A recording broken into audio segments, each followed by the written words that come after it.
I'm Dr. Art Mollen. Welcome to Hope You're Feeling Good. I've practiced medicine for over 50 years and seen the face of medicine go through a complete metamorphosis. Physicians have more diagnostic options and tools, however, less time to personalize patient care. The healthcare landscape has become more difficult to navigate, so you'll need more information to advocate for yourself. I'm here to answer your questions as well as educate you with the latest breakthroughs in medicine. At the end of the day, I hope you're motivated to take better care of your health. Hi, I'm Dr. Art Mollen. Dr. Art Mollen, it is so nice to be here with you. I'm Olivia Fierro, and we hope you're feeling good. And, we all want some doctor advice, right? So you invited me to come spend some time with you. And I said, free doctor advice? I'm in. This is going to really make me feel good. No question about it. Hopefully we can get everybody feeling good, and we're going to motivate them. We're going to educate them. We're going to teach them to actually be self-advocates so they can advocate for their health. So the more knowledge you have, the better you're able to advocate. And that is so true. And over the years, I mean, you are a role model in so many ways to so many people who know you. You embody that healthy lifestyle and how you can kind of carve out your own destiny in terms of health and wellness. And really, I mean, you are living proof. You practice what you preach. Yeah, no question about it. I mean, again, I exercise on a regular basis. You know, people say I exercise too much. My wife thinks I exercise too much, but basically, I think you need to devote a certain amount of time to exercising and basically watch your diet as well and have a positive mental attitude, which is equally important in terms of anti-aging, because I've written a few books about that as well. Yes, no doubt about it. Okay, so lots of topics to tackle. Yes. One of the things, certainly in my circle of friends that we're all talking about all the time, is the prevalence now of these new weight loss drugs. We're seeing celebrities that seem to shrink in one season. I'm a Housewives super fan. So, they leave one season, they come back, they're 4 sizes smaller. So what are the risks and, what do people need to know about this? So these medications are part of a class known as semaglutides. And semaglutides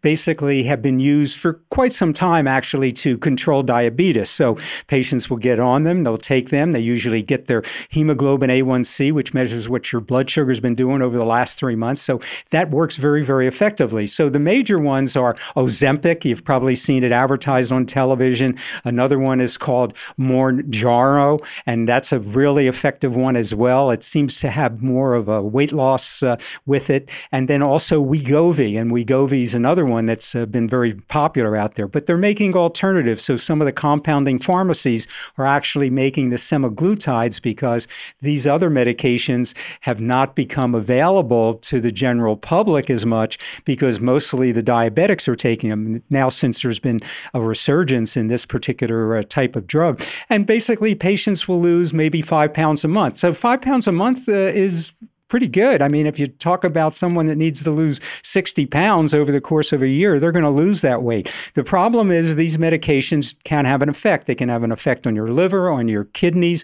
on your intestines. And what they do is they slow down the absorption of the food. So basically, it makes you feel full for a longer period of time. And they also affect the hypothalamus in your brain. So basically, your brain says, hey, I'm full. I don't really need to eat anymore. So that's one effect as well. And it helps to get the liver to actually reduce the amount of sugar that it releases, because the liver stores what's called glycogen. And the glycogen stored in the liver releases it when you need it. And then the pancreas produces insulin to lower your blood sugar. It stimulates the pancreas to release more blood sugar. So overall, would you say for most people it's safe? And then also, what happens when you go off of it? Yeah. So you can have nausea, vomiting, diarrhea, constipation. There's a few side effects. Yes, so you have to be careful with that. So if you get off of it, it's fine. It's not something that you necessarily have to be on for the rest of your life. The other side of the coin, how long can you take these drugs? We really don't know for sure how long you can take them if you're simply trying to lose weight. But if you're a diabetic, many people have been on these drugs for quite some time, because Ozempic and drugs like that have actually been around for the last decade.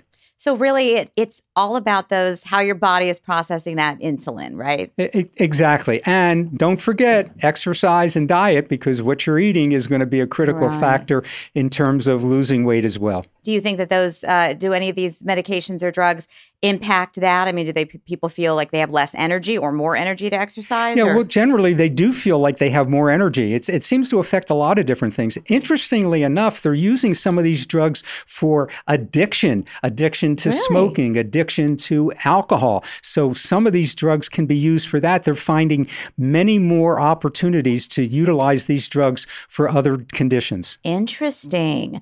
Okay, another topic that is very top of mind for many people, and it's really a positive that people are talking more publicly about dealing with depression, dealing with anxiety. We're in a cultural time now when mental health is really something that's more out in the open and not so positive. Exactly. And some of these drugs that we just talked about may be the opportunity to treat depression, to treat anxiety. A lot of people are with OCD, obsessive compulsive disorders, are basically even going to some of these drugs. So when we talk about depression and anxiety, I always think that treatment of choice and the first drug that you reach for is actually CBT, and that's cognitive behavioral therapy. I would prefer people to try to find an alternative to using a drug and just try to do some talk therapy with a psychologist, with a psychiatrist to try to get through whatever their particular issue might be. I mean, when we talk about depression and anxiety, the drugs been generally being used, and the gold standard in recent years has been what's called the SSRI, selective serotonin reuptake inhibitors. What they do is they increase serotonin levels in your brain. So in your brain, you have dopamine, you have norepinephrine, and you have serotonin. And serotonin basically is the drug that kind of levels you out. But some people complain that it has a certain effect on them and changes their personality a little bit, and they don't want to use it. But those drugs are very effective, and they're not addictive. They're not like benzodiazepines, drugs like lorazepam or Ativan, drugs that people might take if they had anxiety, which work very short term, but they can be potentially addictive. So these types of drugs are not. But again, we're back to therapy as the best treatment. Sure. And at the start of our conversation, we were talking about your dedication to exercise. And obviously, there are some ways that you can kind of make yourself feel better and explore, patterns of behavior that just have a boost. Yeah, no question about it. I mean, when you exercise, it increases beta endorphins. Those are little morphine-like derivatives in your brain. So basically, it increases that dopamine, which is the feel-good drug that's in your brain. So when you exercise, it helps to increase that. So I always suggest to people, take 2 miles and call me in the morning. Right. And I have found over the last 10 years or so a passion for yoga. And it has, I can sense my anxiousness, my stress levels really intensify if I have missed a class. If I need that as a way to get sort of, my tensions out. And it makes a huge difference for me mood-wise. I mean, my husband's like, go to yoga, please. Go to yoga, please go. Well, my wife takes that hot yoga, so I can identify with your husband on that regard. So it gives you a peaceful feeling. Yeah. It gives you that, that sense of balance. It helps your equilibrium just in general. So, I think yoga is a great exercise. I don't do yoga personally.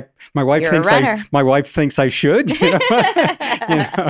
But I haven't been able to fit it into all of my other exercise program between the biking and the swimming and the walking and the jogging and everything else. You can't do it all. He's got to do some medicine too. I mean, there's only so many hours in the day. Yeah. Speaking of medicine, I think the topic of culinary medicine is really interesting, how we can kind of be treating ourselves with food. It's the hot topic right now. I mean, everybody's wondering, what should I eat and things like that to make me feel better, improve my brain function, improve my energy and things like that. So people, and I always remember patients will always come up to me and they'll say, well, what can I eat to make me feel better? But they seldom will say, what should I not eat? They're calling from the Taco Bell drive-thru. It's an important part. Which is equally important in terms of improving your overall brain function and improving your energy level and everything like that.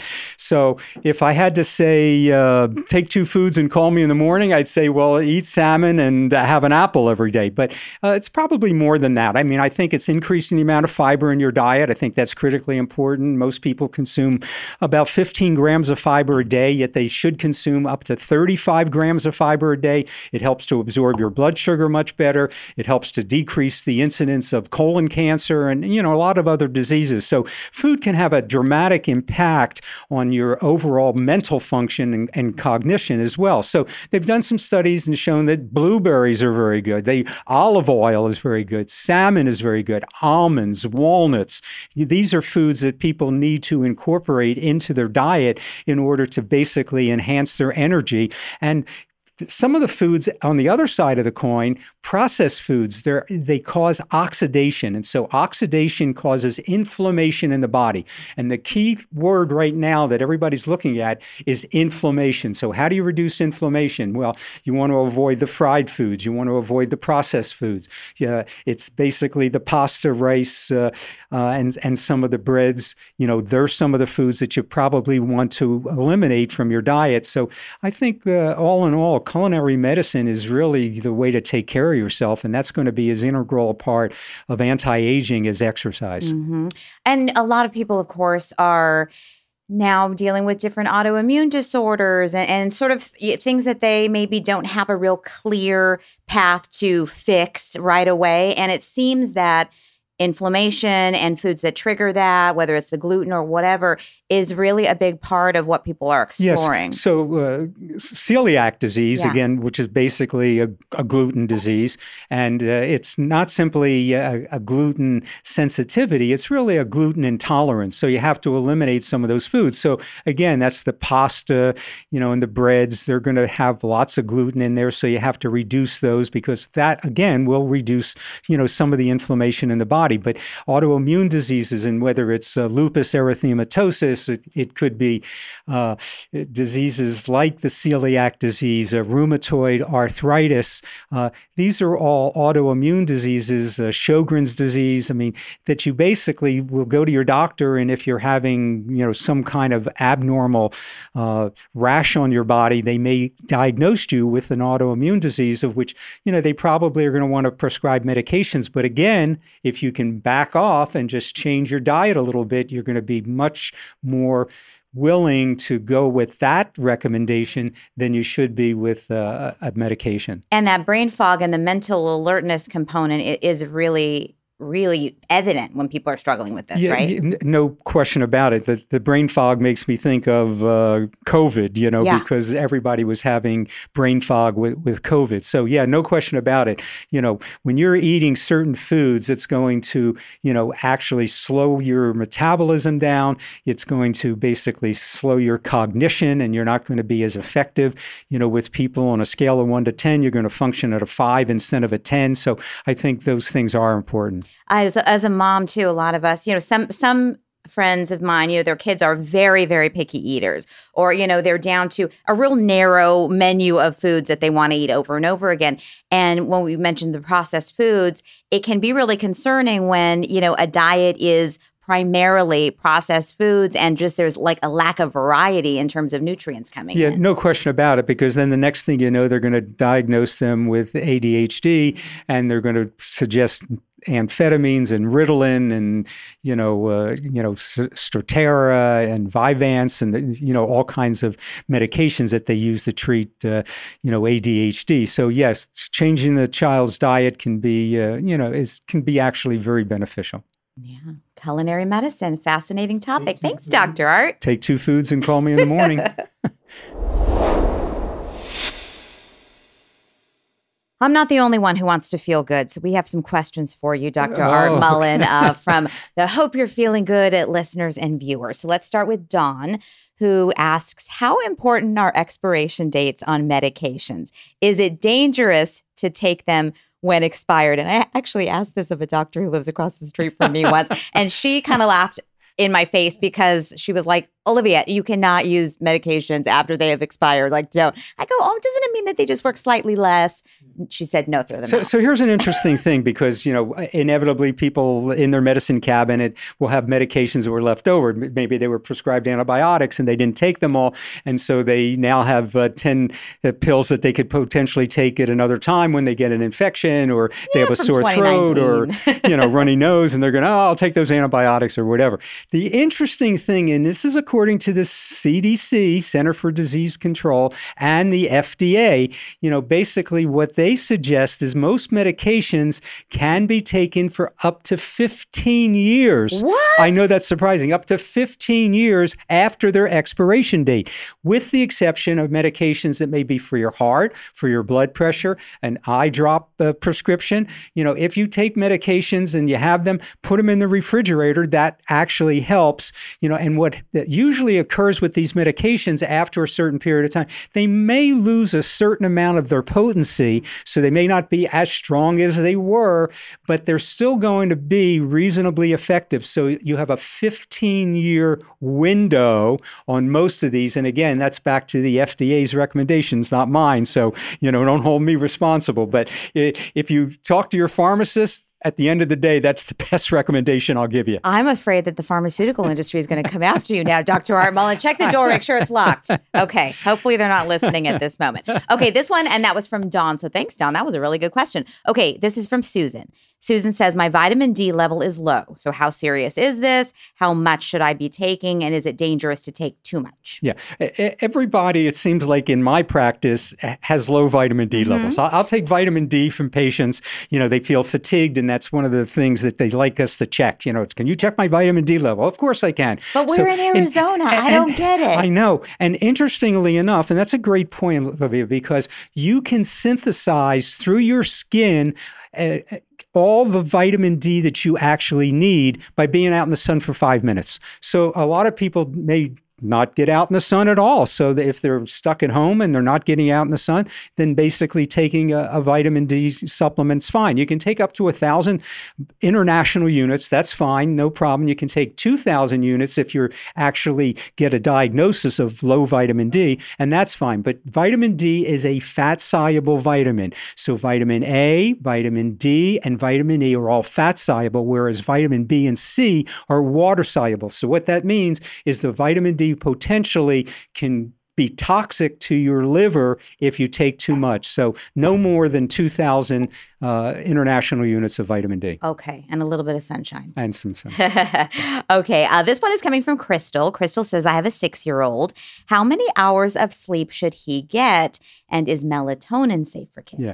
So that 6-year-old, give him as much sleep as possible because that's going to help your sleep. Exactly. Peace in the household. So 6-year-olds, generally, they suggest anywhere between 10.5 to 13 hours of sleep for a 6-year-old, which is pretty interesting. Now, below 5, they even can, they recommend closer to the 13 hours. So can they take melatonin? Well, melatonin may be safe. We don't know for sure, but generally about 1 milligram would be the dosage for a 6-year-old. I don't recommend melatonin. I have a daughter who also often asks me, can I give him melatonin to sleep? And it's like, no, find out what's bothering him. Is he getting bullied at school? Is there an issue here?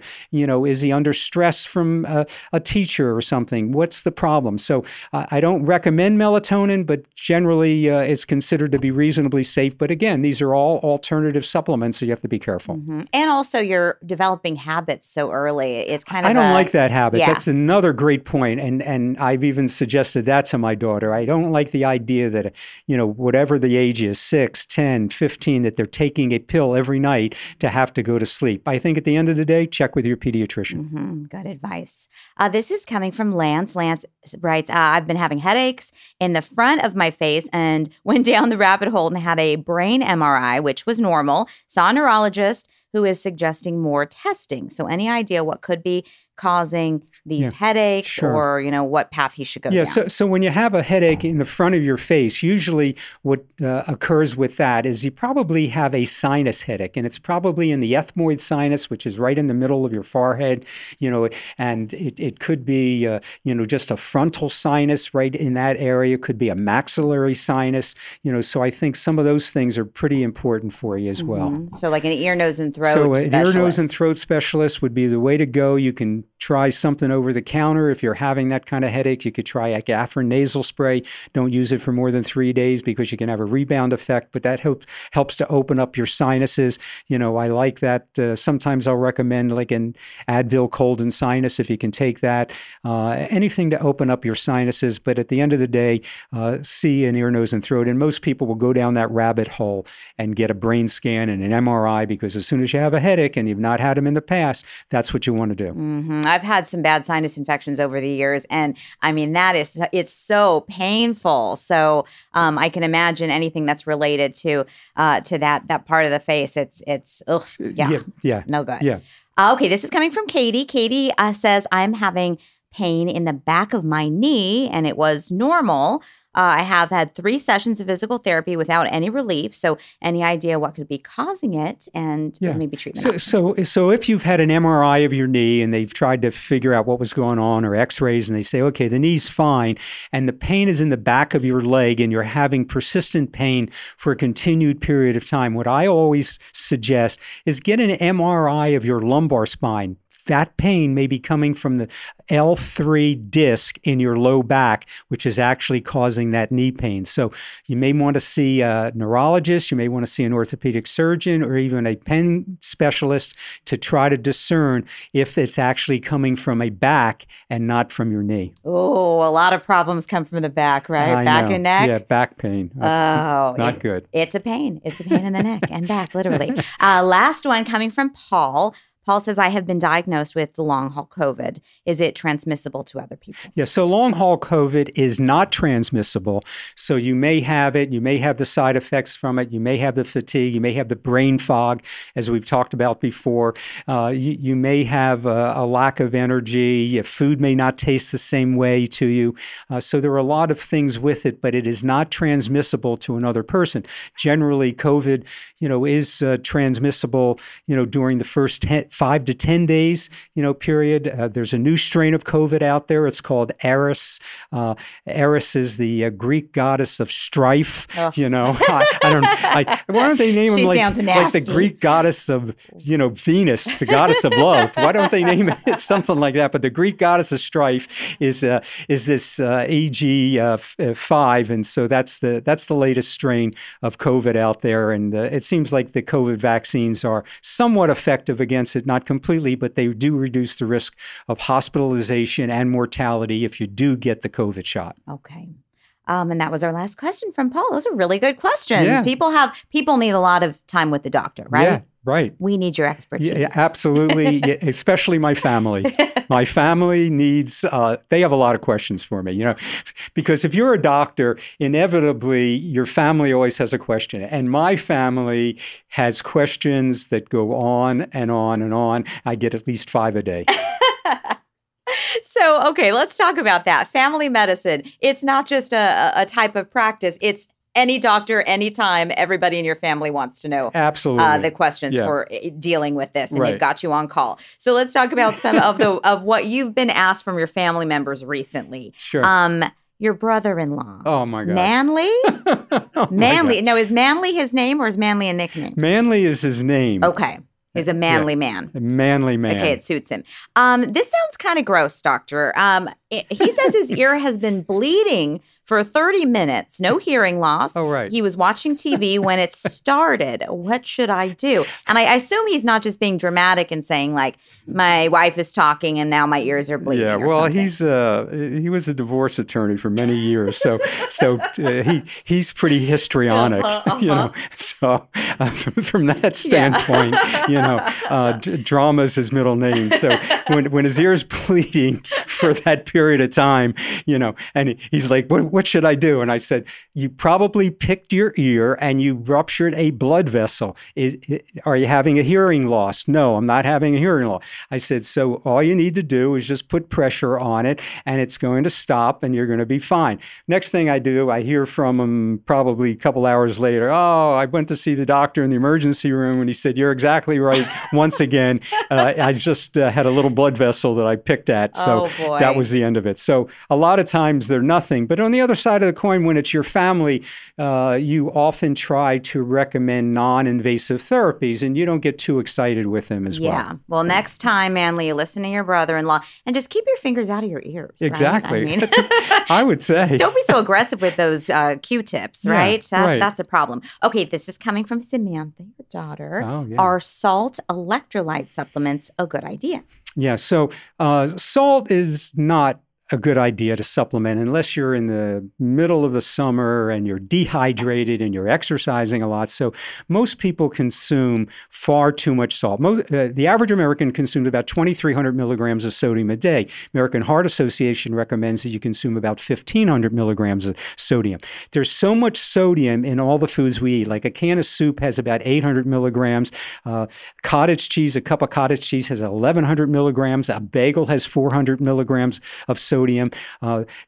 Processed meats have, in general, about 600 to 800 milligrams of sodium. So there's so much sodium in the natural foods that we're consuming that you really don't need to get a sodium supplement. And I know they have a lot of these electrolyte drinks that they're selling out there, to recommend that. But I personally don't think people should supplement with any sodium unless they're dehydrated and it's the middle of the summer. I looked in the mirror today and I felt so puffy, and I immediately flashed to the pastrami sandwich that I had yesterday. and it probably was, no question about it. Or if you're eating Chinese food, it's that MSG, monosodium glutamate.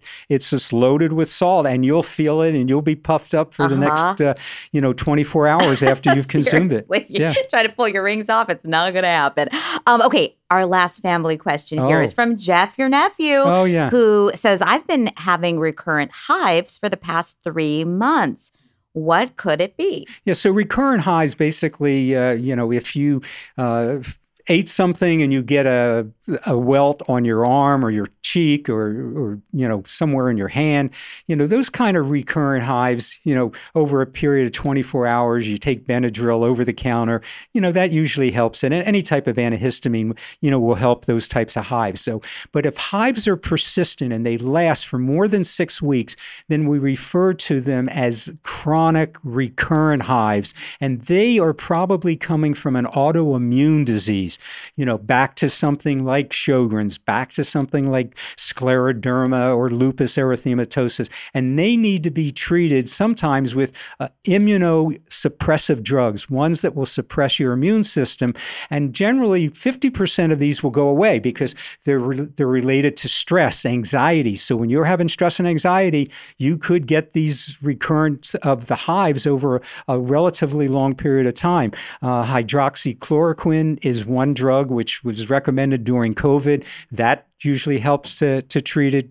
Plaquenil is a medication that's often used for rheumatoid arthritis and even celiac disease. That can actually help it. So there are a lot of different drugs. So the doctor I would recommend seeing is probably going to be a rheumatologist, because the dermatologist may not really be able to discern what the actual cause of it is. And it's probably not just a food allergy, unless, particularly if you've eaten that food for months and months and all of a sudden you're getting these hives. But obviously, if you're eating peanuts and if you're eating shrimp or shellfish, certain foods that have been known to cause, allergic reactions, that's something different. But recurrent hives need to be treated and diagnosed properly. I went through that a couple of years ago, and I think when I went to go do blood work on it to try to figure out, it must have been a stress thing. It was a persistent kind of torso hive. It was winter, and it was when I was getting hot and sweaty